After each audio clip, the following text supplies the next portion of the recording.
நெல்லையில் பட்டப்பகலில் காதலி முன்பாக தீபக் ராஜா வெட்டி படுகொலை செய்யப்பட்ட சம்பவத்தின் இந்த காட்சிகளை யாராலும் மறக்க முடியாது. திருநெல்வேலி மாவட்டம் மூன்றடைப்பு வாகைக்குளத்தைச் சேர்ந்த பசுபதி பாண்டியனின் ஆதரவாளரான தீபக் ராஜா கடந்த 20ஆம் தேதி காலை கேடிசி நகர் ரவுண்டானாவில் பிரபல தனியார் ஹோட்டல் முன்பாக 6 பேர் கொண்ட கும்பலால் அரிவாளால் சரமாரியாக வெட்டி சாய்க்கப்பட்டார். கொலை தொடர்பாக ஸ்ரீவைகுண்டம் ஐயப்பன், முன்னீர்பள்ளம் ஐயப்பன், வல்லநாடு தம்பான், மேலனத்தம் முத்துசரவணன் ஆகிய 4 பேரை போலீசார் கைது செய்தனர். இவர்கள் யாவரும் கொலையை செய்தவர்கள் இல்லை, கொலை நடந்த இடத்தில் இருந்தவர்கள் என சொல்லப்படுகிறது.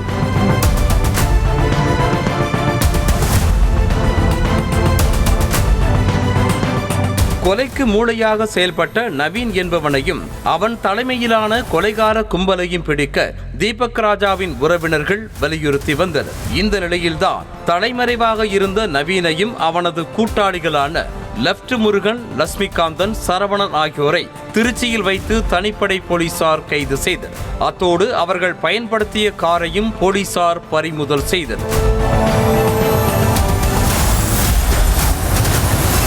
தீபக் ராஜாவை நவீன் கொலை செய்யும் அளவிற்கு என்ன காரணம் இருக்கும் என விசாரித்த போதுதான் பல அதிர்ச்சிகரமான தகவல்கள் வெளிவந்தன.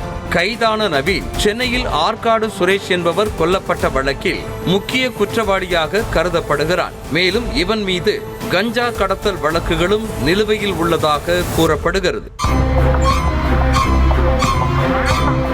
இளம் வயதில் இருந்தே தான் சார்ந்திருக்கும் சாதி மீது பற்று கொண்டிருந்ததாகவும் தற்போது தம் சாதிக்கென சொல்லிக்கொள்ளும் அளவிற்கு தலைவர்கள் இல்லாததால் தன்னையே ஓர் தலைவனாக்கும் முயற்சியில் ஈடுபட்டிருந்ததாகவும் கூறப்படுகிறது. இந்த நிலையில் தம் மீதான குண்டர் சட்ட வழக்கை நீதிமன்றம் மூலமாக ரத்து செய்துவிட்டு சிறையில் இருந்து பிணையில் வெளிவந்த நவீன் சாதி தலைவன் ஆக வேண்டுமென்றால் எதிர் சமூகத்தைச் சேர்ந்த ஒரு பெரும்புள்ளியை போட்டு தள்ளி தன்னை முக்கிய நபராக காட்டிக்கொள்ள திட்டம் தீட்டியதாக கூறப்படுகிறது. அந்த பட்டியலில் முதல் இடத்தில் இருந்தது தீபக் ராஜா தான் என்கின்றனர் போலீஸ் வட்டாரங்கள். தீபக் ராஜாவை கொல்வதற்கு முன்பாக கும்பலபாடு கிராமத்தில் உறவினர் இல்ல நிகழ்ச்சியில் கலந்து கொண்ட நவீன், என்னை நம் சமுதாயத்திற்காக அர்ப்பணித்து விட்டே இனி என்னை உறவினர் என சொல்லி யாரும் வரவேண்டாம் என நெருங்கிய உறவினர்களிடம் தம்பட்டம் அடித்ததாக கூறப்படுகிறது. பட்டியலினத்தைச் சேர்ந்தவரும் ரவுடியுமான தீபக் ராஜா செல்வாக்கு மிக்க நபராக உருவெடுப்பது நவீனின் கண்ணை உறுத்திய நிலையில் அவரை கொலை செய்ய லெப்ட் முருகனோடு இணைந்து திட்டம் தீட்டி கச்சிதமாக கதையை முடித்திருக்கிறார் நவீன்.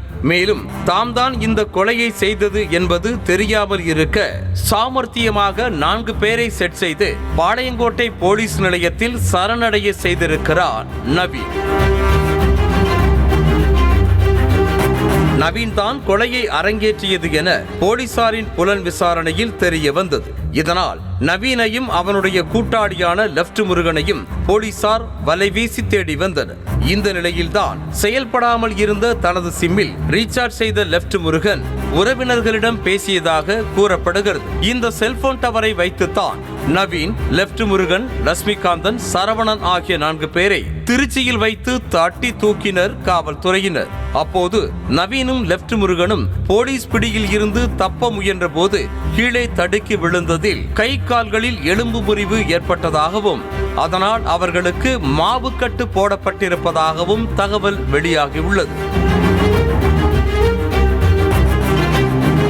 சிறையில் இருந்து வந்த சில நாட்களிலேயே தீபக் ராஜாவை கொல்ல நவீன் திட்டம் தீட்டியதாக கூறப்படும் நிலையில் இதனை முன்கூட்டியே உளவுத்துறை கண்காணித்திருந்தால் கொலையை தடுத்திருக்கலாம் என்கின்றனர் விவரம் அறிந்தவர்கள். செய்திகளை உடனுக்குடனும் துல்லியமாகவும் தெரிந்து கொள்ள சப்ஸ்கிரைப் பண்ணுங்க.